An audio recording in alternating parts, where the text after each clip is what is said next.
Magandang araw, Kandeng. Magandang araw din naman sa iyo, Carlo. Ako ay naparito ngayon sa inyong tahanan upang hingin ko ang iyong kamay. Ano? Parang kay bilis naman yata ng panahon upang... Hindi naman ako nagmamadali, Kandeng. Hayaan mo, maghihintay pa rin ako hanggat makuha ko ang iyong matamis na oo. Salamat, Carlo. Sige, mauna na ako, Kandeng. Carlo, sandali lamang! Bakit, Kandeng? Mag-iingat ka. Salamat, Kandeng.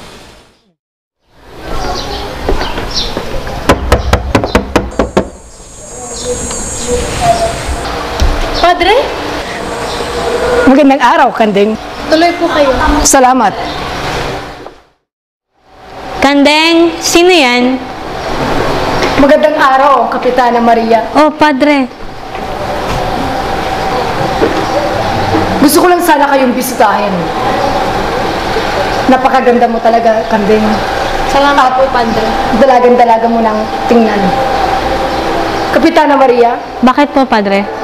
maaari mo bang papuntahin ang iyong anak bukas sa simbahan upang tumanggap ng sakramento ng kumpisal? Pero bakit po, Padre? Nakagawa po ba siya ng nalabag sa kalooban ng Diyos? Maaari. Sa tingin ko, hindi niya na naman sinusunod ang yapak ng mahal na Birhen Maria. Kaya naman, gusto ko sana paalisin sa kanyang katawan ng demonyo, lalong-lalo na ang tentasyon ng laman. Hindi ba, Kandeng? Wala nga naman po, Padre. Papupuntahin ko po siya bukas sa simbahan.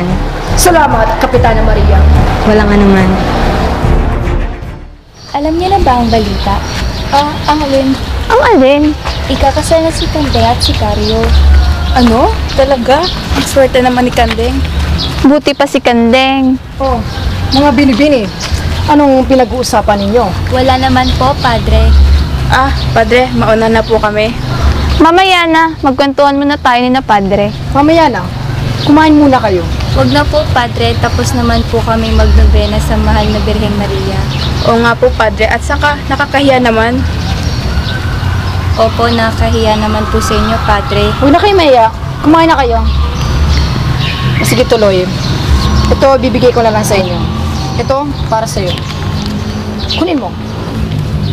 Para sa iyo. Ito naman, para sa iyo. Huwag ka na maiyak. Ito naman, para sa iyo. Huwag ka maiyak. Sige. Salamat po, Padre. Salamat po.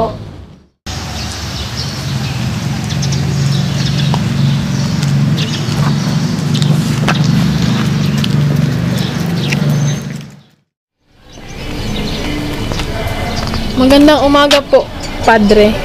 Oh, ikaw pala, Kanding. Padre, maaari na po ba akong magkumpisal ngayon? Sige. Walang problema.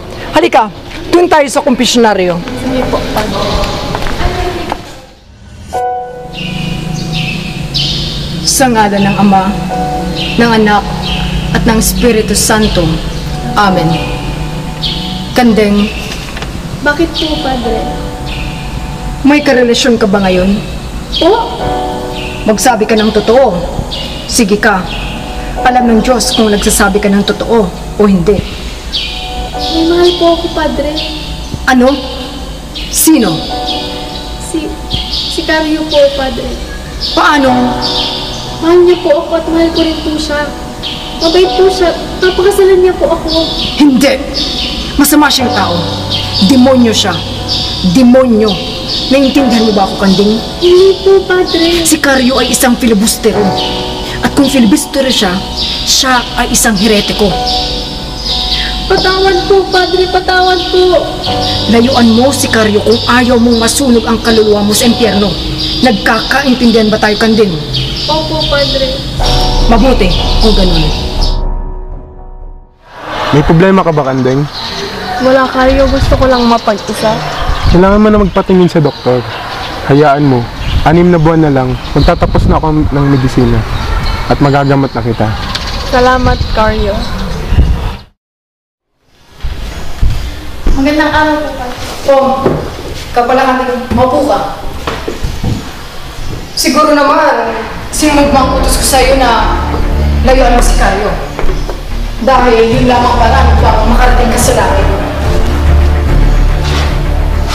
Kandeng, mahal kita.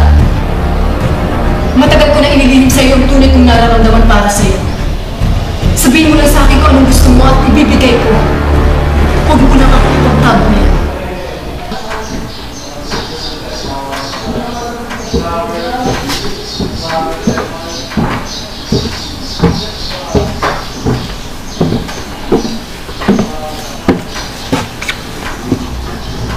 Carlo, anak.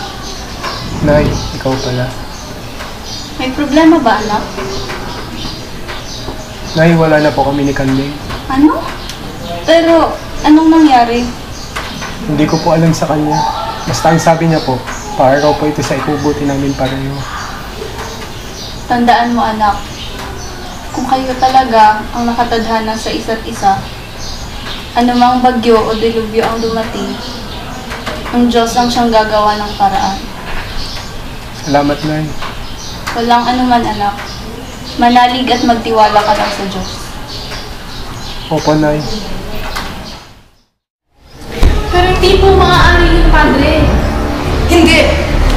Hindi, Kanding! Kailangan hindi naging kasalanan ng pagmamahal. Halika! Halika, sabi ka, Kanding! Naman po! Hindi ka sabi dito eh! Carlo, tulungan mo ako! Hindi ka sabi! Ano po ba na? Po! Kanding, sumpa na! Halika, halika!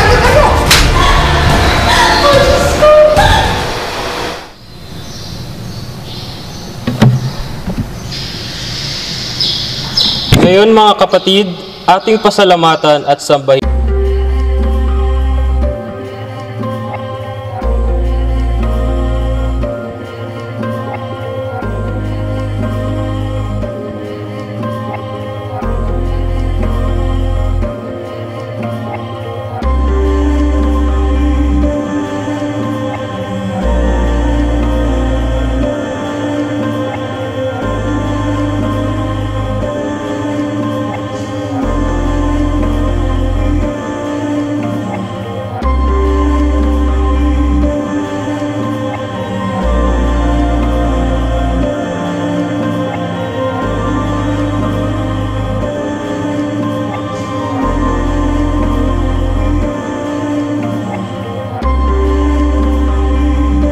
Ng sakramento ng kumpisal.